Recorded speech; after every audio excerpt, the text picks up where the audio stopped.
एक सेकंड जरा मेरी बात सुनोगे? कैसा लगेगा अगर आपको मैं ये बताऊं कि आपकी सोसाइटी में जहां आप रहते हो या आपके घर में कोई टीनेजर बच्ची प्रेग्नेंट हो जाए? मतलब ऑफ कोर्स आपको अजीब लगेगा कि ये कैसी बातें कर रहा हूं मैं, पर करंटली ग्लोबली जो दुनिया का सबसे बड़ा चिंता का विषय आ रहा है वो यही है कि टीनेज प्रेगनेंसी बहुत तेजी से दुनिया भर में ग्रो हो रही है और भारत इसमें बहुत तेजी से आगे बढ़ रहा है। आप खुद सोचिए, बाल विवाह जैसे मुद्दों को रोकने के लिए सदियां लग गई, तब जाकर लोगों को ये समझ में आया कि हाँ, बाल विवाह नहीं करना चाहिए, अब जरूरत नहीं है, बच्चों को अच्छी शिक्षा दो और जब तक उचित आयु नहीं हो जाती तब तक शादी मत करिए। तो ये सब तो लोगों ने किया, प्रॉब्लम फिर भी वहीं की वहीं आ रही है। दुनिया भर में 2019 के डाटा के हिसाब से बताया जा रहा है 21 मिलियन केसेस आए थे जो कि चाइल्ड प्रेगनेंसी के थे। ऐसे 21 मिलियन केसेस में 55% केस वो थे जो एंड में अबॉर्शन की ओर गए। तो सोचो, इतना बड़ा एक तो नंबर है प्रेगनेंसी के और उसका आधा से भी ज्यादा अबॉर्शन, यानी कितने बच्चे मरे। अगर हम भारत की भी बात करें तो अच्छा खासा परसेंटेज है रूरल एरिया, अर्बन एरिया में, जहां पे बच्चियां टीनेजर आयु में ही, यानी 15 से 19 की आयु में ही प्रेग्नेंट हो जा रही है।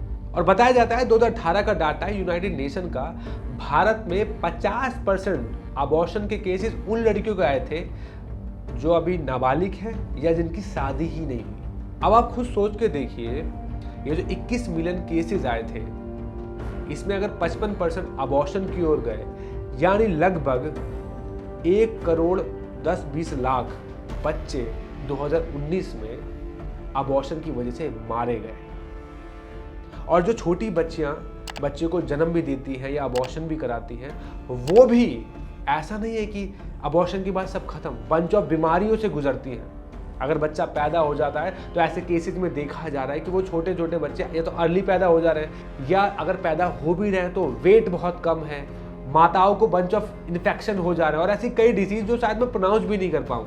अगर हम इनको ध्यान से भी समझने का प्रयास करें तो एक चीज़ समझ में आती है कि we as a society failed to give human values to humans.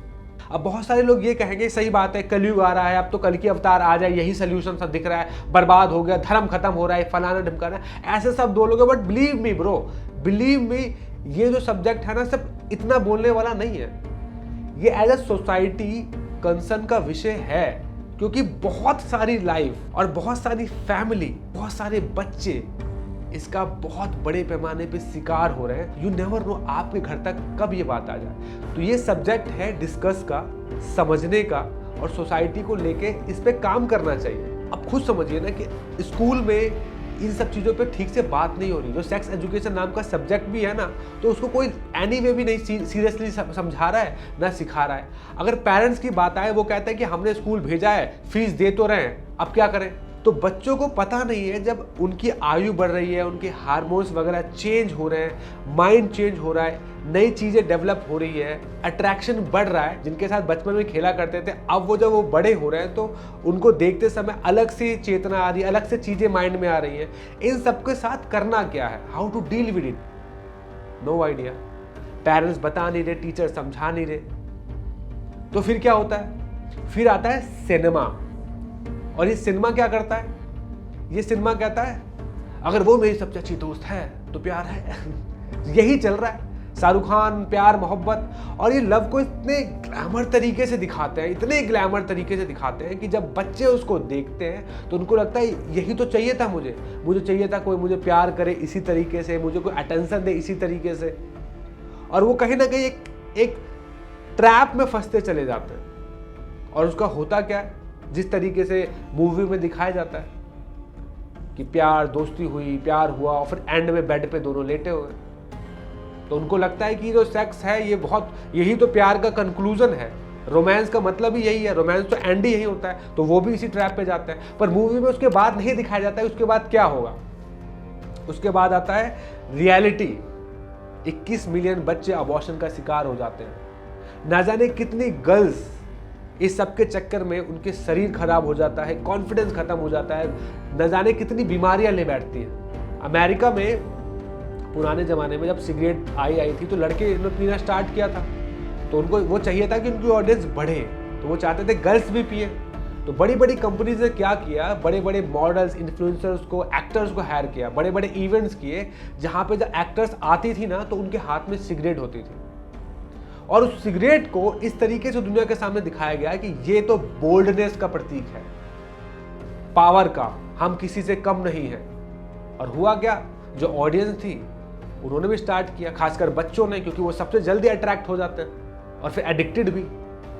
और उसी तरीके से सोसाइटी में लव को प्रेजेंट किया जाता है कि यार प्यार करो, प्यार करो। और बच्चे जब ये सब देखते हैं, चाहे वो टीवी ऐड हो, टीवी ऐड में अंडरवेयर को भी प्यार से जोड़ दिया, अच्छा कच्छा पहनोगे तो मोहब्बत मिल जाएगी, लक्स कोजी, अब आप परफ्यूम लगाओ, साबुन लगाओ, शैम्पू लगाओ, बाइक लो, कुछ भी लो, सबको ऐसा दिखाया जाता है कि इससे प्यार मिलेगा तुम्हें, अटेंशन मिलेगा तुम्हें। तो हो क्या रहा है कि सभी एक ट्रैप में फंस गया, ट्रैप ऑफ लस्ट, जो चारों तरफ फैलाया जाता है और उसके बच्चे शिकार हो रहे हैं, क्योंकि सबको पता है कि लस्ट तो सबके अंदर है, अटेंशन सबको चाहिए, सब चाहते हैं, सबके अंदर डिजायर्स है, सब चाहते हैं कि उनको प्यार मिले, क्या प्यार करने को कोई मिले।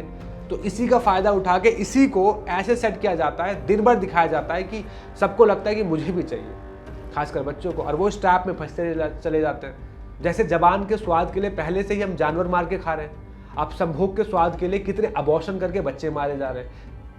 ऐसी हो रही है सोसाइटी। सोल्यूशन क्या है? सोल्यूशन यही है कि बजाय डिपेंड होने के हम ग्रो करें, हम बात तो करें सब्जेक्ट के ऊपर, हमारे छोटे भाई बहनों से, अगर आपके बच्चे हैं उनसे, अगर टीचर नहीं सिखा रहे तो खुद जिम्मेदारी लें, उनसे बात करें होता क्या है, उनसे पूछें क्या चल रहा है, उनको बताएं कि माता सीता जब अन्य पुरुषों को देखती थी तो क्या दृष्टिकोण होता था, जब हनुमान जी रावण की लंका में गए तो न जाने कितनी लड़कियां थी जो नग्न थी, हनुमान जी अट्रैक्ट नहीं हुए, डिस्ट्रैक्ट नहीं हुए, उन्होंने बड़े मैच्योरिटी के साथ चीज़ों को देखा और आगे बढ़ गए। लक्ष्मण जी कैसे दूसरी स्त्रियों को देखा करते थे, क्या होता है जब कोई स्त्री को गलत दृष्टि से देखता है, दुर्योधन जैसा आदमी, तो क्या हो जाता है। तो ये सब चीज़ें हैं जो शास्त्रों में छोटी छोटी स्टोरियों के माध्यम से समझाई गई हैं, उसके माध्यम से बच्चों से बात करें, बट एक पर्सपेक्टिव तो दें, अदरवाइज हम सीधा डांटने लगते हैं कि यार उल्टा है, घर को बर्बाद करने आई है, फलाना ढुमकाना, बट